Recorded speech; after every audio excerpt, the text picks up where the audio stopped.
Hello everyone and welcome to lesson number 6. In this lesson, we're going to learn the personal pronouns and the verb olla, which means to be. So let's start. Listen and repeat after me. Minä olen. I am. Sinä olet. You are. Hän on. He is. She is. Me olemme. We are. Te olette. You are. He ovat. They are. Now let's put them in use in the following examples. Minä olen suomalainen. I am Finnish. Sinä olet kaunis. You are beautiful.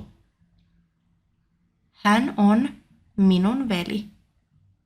He is my brother. Me olemme opiskelijoita. We are students. Te olette kotoisin Espanjasta. You are from Spain. He ovat 20-vuotiaita. They are 20-year-olds. Now it's your turn.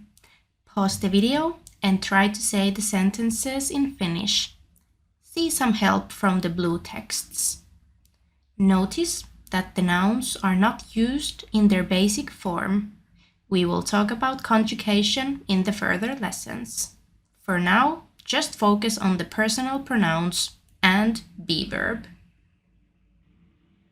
Minä olen 34-vuotias. Sinä olet pitkä.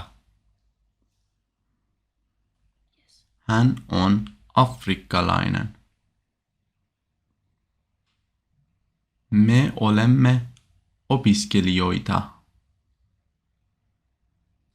Te olette Espanjasta.